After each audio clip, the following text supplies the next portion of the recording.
Graça e paz, abençoados. Graça e paz, povo amado de Deus, aos irmãos aqui na gravação, graça e paz, sejam todos bem-vindos a mais uma reflexão da graça de Deus. Eu vou falar sobre esse tema, semelhança da morte, semelhança da ressurreição. Esse é o tema que nós iremos meditar nessa mensagem, a semelhança da morte e a semelhança da ressurreição.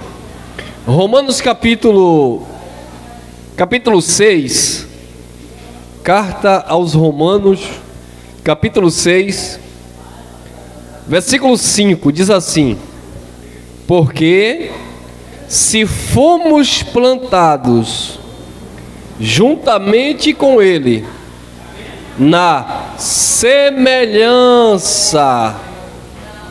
da sua morte, também o seremos na semelhança da sua ressurreição. A semelhança da morte e a semelhança da ressurreição. Quando nós falamos de semelhança, abençoados, nós não estamos falando de algo exato.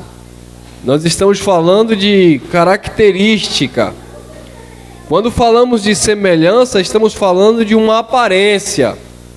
Então, observe que o conceito de morte em Jesus e ressurreição em Jesus, ela é por meio de uma figura de linguagem.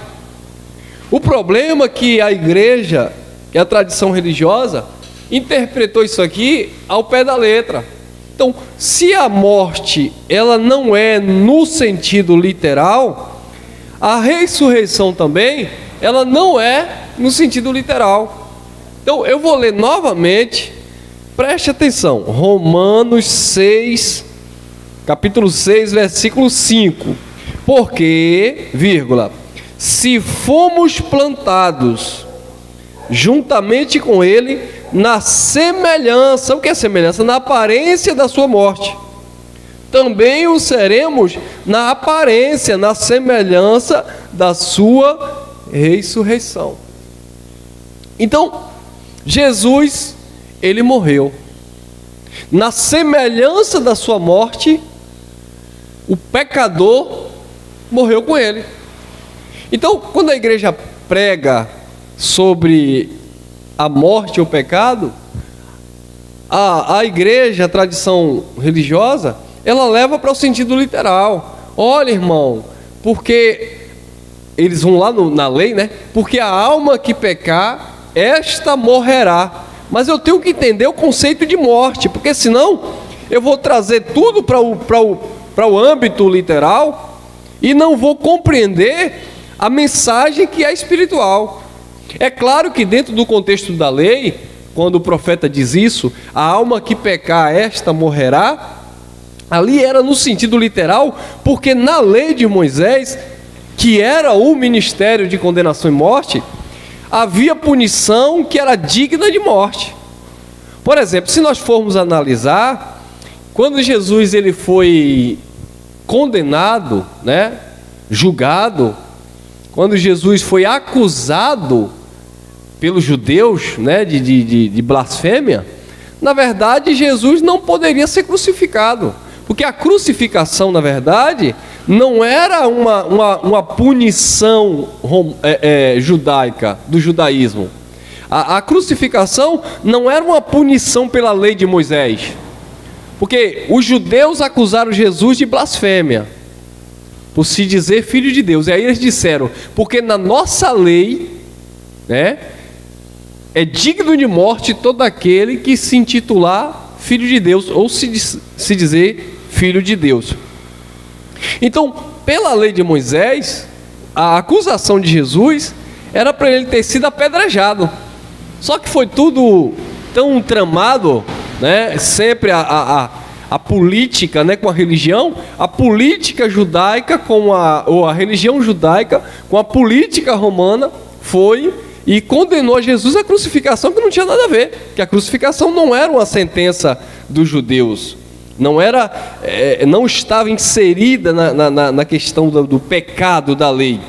E Jesus estava sendo acusado de blasfemar contra Deus. Então ele teria que ser apedrejado. Mas vamos lá. Então Jesus, ele morreu. Aí o texto diz que assim como fomos plantados na semelhança da sua morte, também o seremos na da sua ressurreição. Então, quando Jesus morreu, o seu povo não morreu com ele. A morte do povo de Deus por meio de Cristo era uma semelhança, era uma figura de linguagem que aquele que morreu para pagar o pecado pelo seu povo, aquele povo também morreu com ele para a lei que o condenava. E o texto seguinte vai continuar trazendo algumas informações. Por exemplo, assim como fomos plantados na semelhança da sua morte, aí diz o texto, também o seremos na semelhança da sua ressurreição. Então, enquanto a tradição espera uma ressurreição no sentido literal, Paulo estava falando que essa ressurreição aqui era uma imagem, era uma semelhança daquilo que aconteceu na ressurreição de Cristo. Todos morreram com Cristo. E todos aqueles que morreram na semelhança da morte de Cristo, eles foram também ressuscitados na semelhança da ressurreição de Cristo. E aí o texto vai continuar dizendo, sabendo isto, que o nosso velho homem foi com ele crucificado, vírgula, como? Então, se eu acredito que a ressurreição é no campo, né, literal, então eu teria que acreditar também, sabendo isto, que o nosso velho homem foi com ele crucificado. Então a crucificação também teria que ser no campo literal. Se a ressurreição é no sentido literal para o sistema religioso, a crucificação também teria que ser no sentido literal, não apenas de Cristo, porque Paulo diz assim, sabendo isto, que o nosso velho homem foi com ele crucificado. Aí o sistema religioso diz assim, quando você se batiza nas águas, você simboliza a morte. E quando você sai das águas, simboliza a ressurreição. Exatamente, é símbolo. É simbólico, mas não no batismo, mas na cruz. Quando Jesus morreu na cruz, simbolizou a morte do povo dele, no pecado. Quando ele ressuscitou, simbolizou a semelhança da ressurreição dele, dos mortos. Então, como que a tradição fica aí esperando uma ressurreição no sentido literal, se o texto não afirma isso? Mas eles gostam de distorcer aqui a mensagem. Então, sabendo isto, que o nosso velho homem foi com ele crucificado, para que o corpo do pecado seja desfeito, a fim de que não sirvamos mais ao pecado. Então, o que era o corpo do pecado? O pastor diz que a igreja é o corpo de Cristo. Mas tinha o corpo de Cristo e o corpo do pecado. O corpo de Cristo é a nova aliança. O corpo do pecado era a lei. Aquilo era um corpo de pecado. Era um ministério de condenação e morte. Era o ministério das trevas, Então aquilo ali era o corpo do pecado. O corpo do pecado que estava no Velho Testamento, ele foi desfeito na cruz por Cristo. Então, quando Jesus ressuscita, esse corpo ressuscitou com ele. Em graça, esse corpo que viveu a morte, agora passou a ter vida. Por isso que João apóstolo, ele disse, olha, nós passamos da morte para a vida. Mas em que sentido?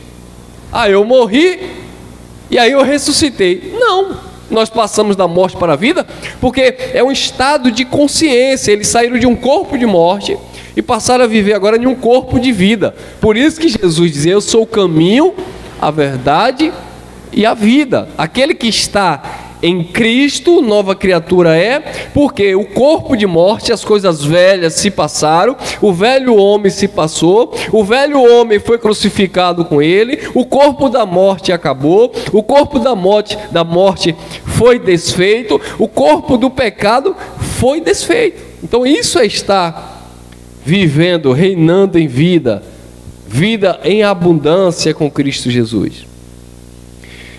Eu vou ler alguns textos aqui também interessantes, que diz assim no versículo 20, agora no capítulo 5, Romanos, capítulo 5, versículo 20, diz assim: veio, porém, a lei para que a ofensa abundasse, mas onde o pecado abundou, superabundou a graça, para que assim como o pecado reinou na morte, também a graça reinasse pela justiça para a vida eterna por Jesus Cristo, nosso Senhor. Então, o pecado, ele reinou na morte.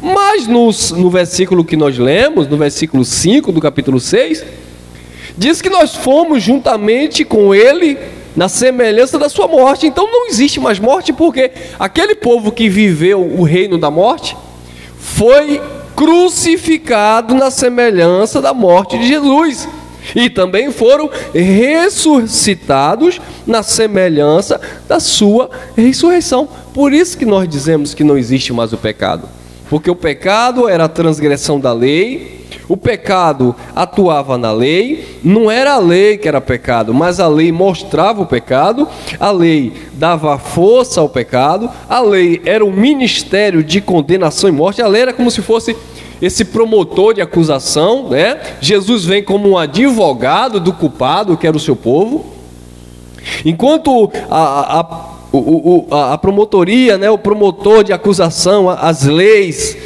estava ali condenando o povo, Jesus estava advogando a causa do seu povo.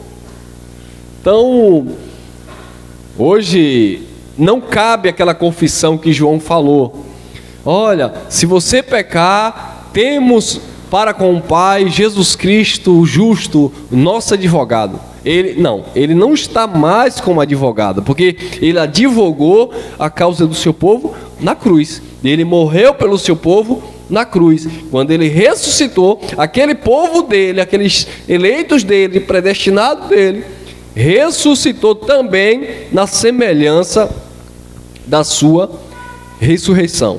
Agora, o grande problema aqui é que quando Paulo começa a falar aqui no capítulo 6, principalmente no versículo 1, Paulo diz assim: que diremos, pois? Permaneceremos no pecado para que a graça abunde?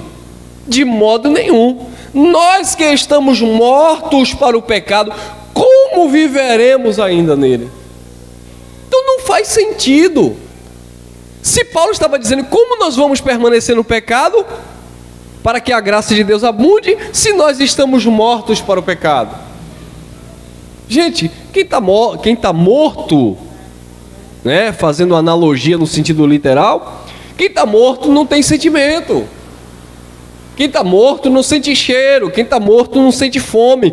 Quem tá morto não tem desejo. É por isso que Paulo diz: que diremos, pois? Permaneceremos no pecado para que a graça de Deus abunde? De maneira nenhuma. Nós que estamos mortos para o pecado, como viveremos ainda nele?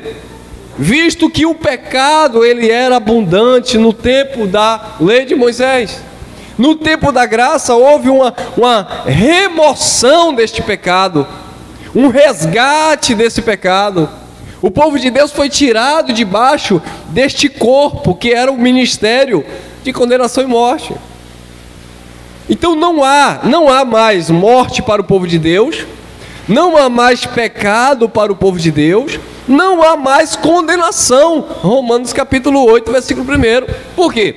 Porque aquele que está em Cristo Jesus, nova criatura, as coisas velhas, ministério de condenação e morte, condenação, ficou tudo para trás, acabou, e eis que tudo se fez novo em Cristo Jesus. Ser uma nova criatura, você aqui na gravação, preste atenção. Ser uma nova criatura não é você deixar de vestir isso, vestir aquilo.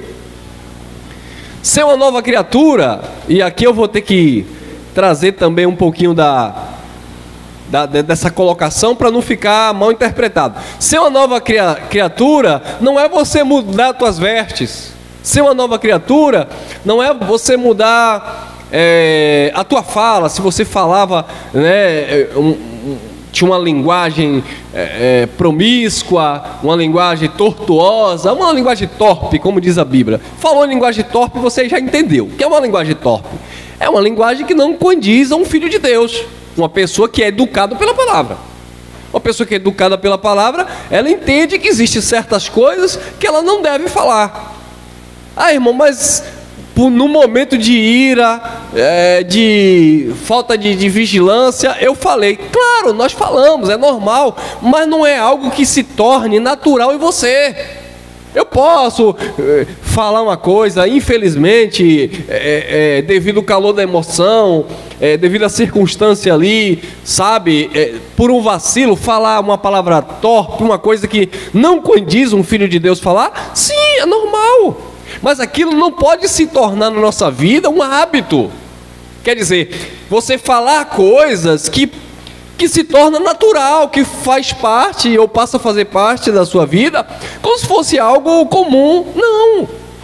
Então você sabe disso, quando você fala uma palavrinha que foge desse vocabulário em relação à palavra de Deus, eu falei isso aqui, mas isso aqui não me caiu bem. Você sente no teu espírito, porque você é direcionado por Deus. Então, a religião prega que ser uma nova criatura é você não falar assim, não falar assado, porque agora você é de Deus. Então você não pode se vestir assim, você não pode se vestir assado, porque agora você é crente. Então você não pode jogar uma bola, você não pode fazer uma atividade de esporte, porque você agora é evangélico religioso. Aí sim, você agora é uma nova criatura. Eu vi um irmão falando numa rede social, um pastor condenando toda a igreja. Que negócio é esse de crente jogar um futebol? Crente jogar futebol tem que nascer de novo. Amém, igreja? Os bodes, né? Os bodes não, as ovelhas.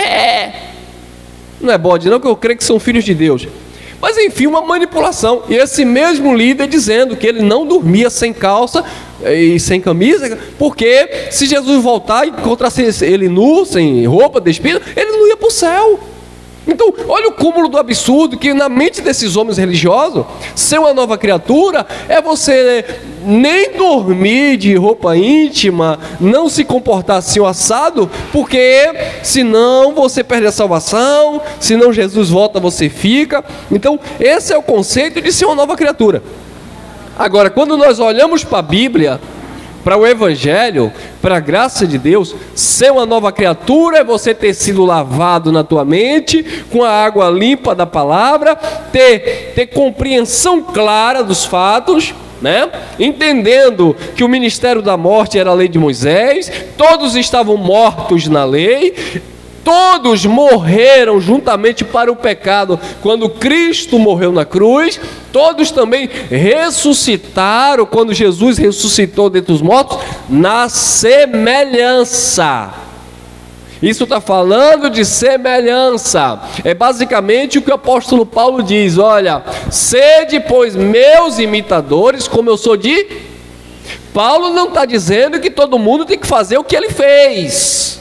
É um exemplo que ele está dando.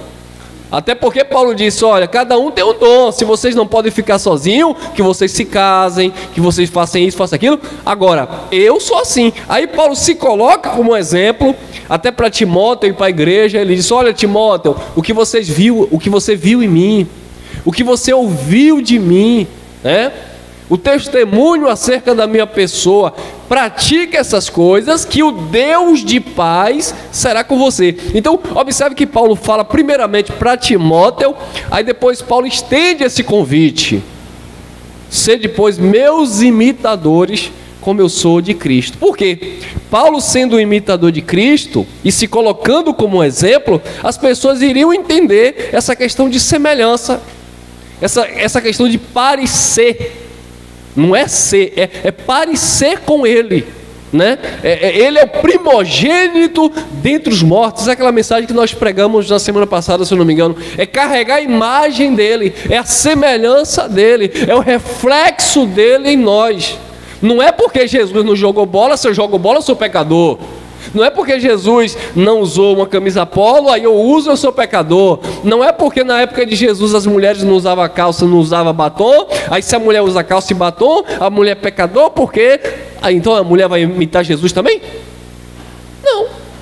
Não faz sentido. Então, ser uma nova criatura é compreender que o pecado, né, foi crucificado, morremos, é uma força de expressão, porque quem morreu para o pecado foram os judeus. Nós já nascemos debaixo do pacto eterno da graça, mas quando a gente faz uma leitura, a gente tem que se colocar dentro do texto para explicar o texto, tá? Não como doutrina. Morremos para o pecado, né? Morremos, fomos crucificados com ele.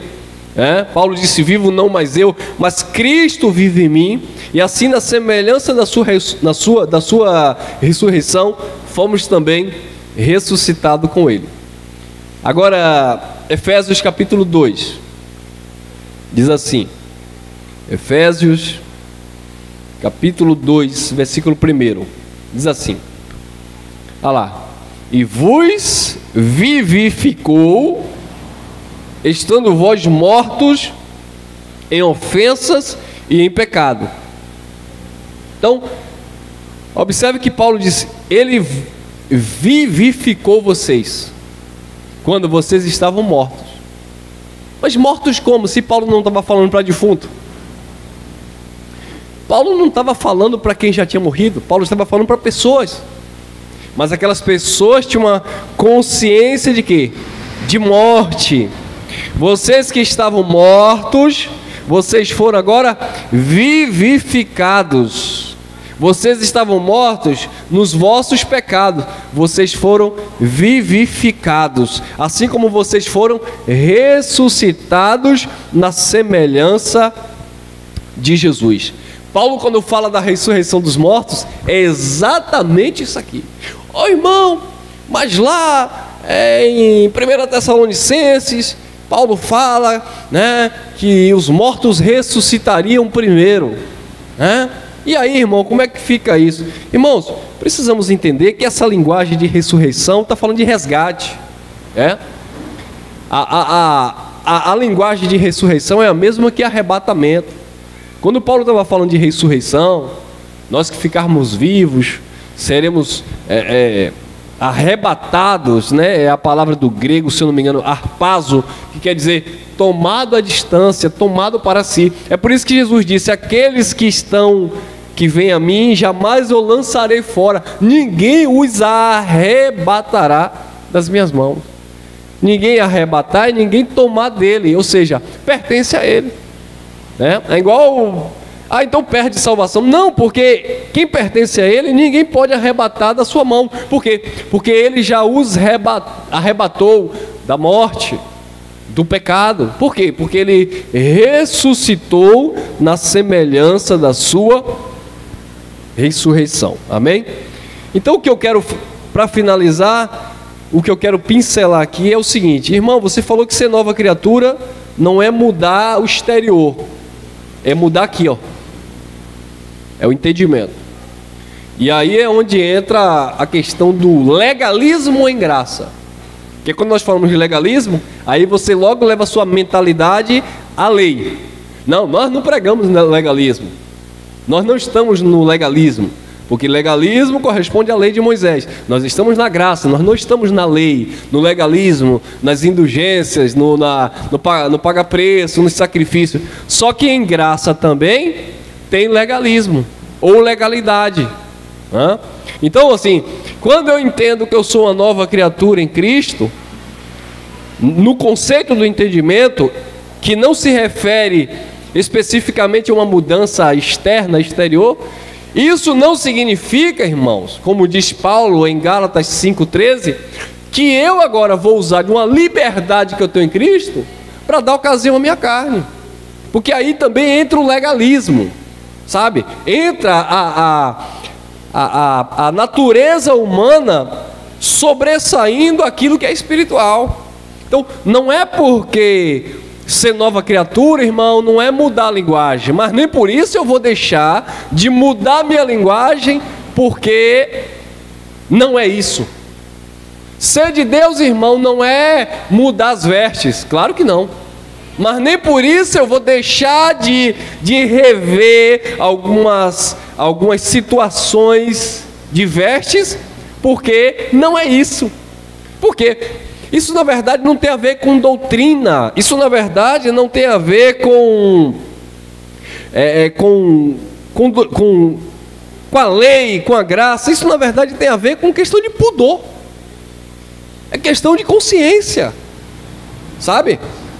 É igual fala, não, eu não falo isso porque é pecado, eu vou perder a salvação. Eu não falo isso porque não convém. É diferente. Por que é que muitas pessoas em graça hoje você não consegue discernir se estão em Cristo? Porque tem uma linguagem totalmente torpe, e se você pegar a palavra e for repreender pela palavra, sabe o que é que eles dizem? Já vem com legalismo, isso aí é religião. Não, não é religião. É porque hoje em dia, para muitas pessoas que conhecem a liberdade da graça, virou algo meio que normal. Falar palavrão, falar qualquer tipo de linguagem obscena, sabe?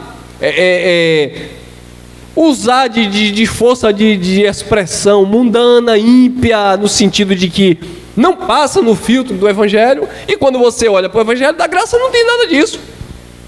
Quando você olha para o Evangelho que Paulo pregou, não tem nada disso, até porque Paulo disse que a graça de Deus se manifestou trazendo salvação, ensinando-nos, educando a renunciar às paixões, às impiedades. Se eu fizer uma pergunta aqui, sem ofensa, os irmãos que vão assistir essa mensagem e até os aqui presentes, sem ofensa, não precisa responder, serve para mim, serve para você. Quantas coisas você não fazia, você não falava na tradição religiosa, por consciência de temor a Deus, por você achar que não devia fazer, e hoje você faz e acha natural? Não precisa responder. Eu tenho consciência, você tem consciência. Então havia muitas coisas lá no sistema que a gente não ousava falar, não ousava fazer, e isso não tem a ver com a lei, com a graça. Tem a ver com a questão postural nossa, sabe? Ah, é verdade, irmão, lá eu não falava isso, mas na graça eu acabei que eu fui relaxando, eu não vi mais aquele peso de condenação, eu não vi mais aquele peso de... E acabei que fui me acostumando com isso. Isso é uma das coisas que, na medida do possível, eu procuro observar em mim, tá? Como eu falei, pode ter alguma falha, pode você se precipitar, pode você falar, pode, mas isso não pode se tornar um hábito natural, porque daqui a pouco, meu irmão, que tem de gente em graça, mandando gente ir para não sei aonde, e aquela boca, e não sei o que, bebê. Não, é porque está na graça. Ah, é? Aí depois tu vai pedir alguma coisa a Papai do Céu em oração, que tu vai ver a consciência tão pesada, que você não se vê com moral, com credibilidade. Aí vem aquele sentimento de coração enrijecido, duro, que não consegue chorar mais. Chora por perda disso, chora porque adoeceu, chora mas não consegue chorar mais com aquele sentimento de gratidão e louvor a Deus. Não consegue mais sentir a bondade, a misericórdia do Pai quando acorda. Não tem mais na mente aquele Deus que na religião você saía e levantava e orava e cria que Deus estava com você, porque vai perdendo isso na graça por causa do mau costume. E aí Paulo diz, né? As más conversações corrompe os bons costumes. É o vírus da legalidade na graça. É o vírus do tudo pode na graça. É não entender o tudo é lícito, mas não a parte B, nem tudo convém. É naturalizar as coisas, sabe? E sabe quando é que muitas vezes nós aqui em graça somos envergonhados? Quando estamos diante de alguém do sistema. Sabe por quê? Porque quando estamos só entre os irmãos da graça, aí vem aquele pano frio que chama? Hã? É o pano de fundo ou o pano quente? Não, é porque todo mundo aqui, nós sabemos que somos livres, irmão. Mas quando você chegar diante do sistema religioso, diante de um irmão do sistema, que que tem medo do diabo, medo disso, medo daquilo, que não falam palavrão, não são todos, mas alguns não falam com medo. Aí você chega tão liberto em graça, que acaba falando coisa. Oxê, esse irmão ainda disse que é crente? Aí o irmão, que moral vai ter? Irmão, sou crente mesmo, mas eu estou na graça. Que graça? Que gracinha é essa aí? Sabe o que foi que Jesus falou? Se a vossa justiça não exceder, não for maior do que a justiça dos fariseus, não adiantou nada. Por quê?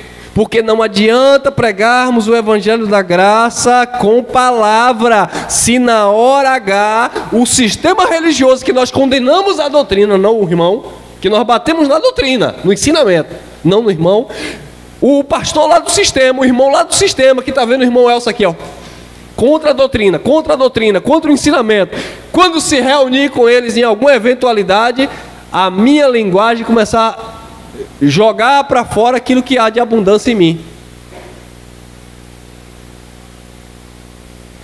Ó, irmão, deixa eu te falar, sofra por levar o nome de herege, sofra por levar o nome de filho do capeta, como eles queiram falar, sofra por ser abandonado pela família, por ser criticado. Vocês talvez não, porque nem todos, né?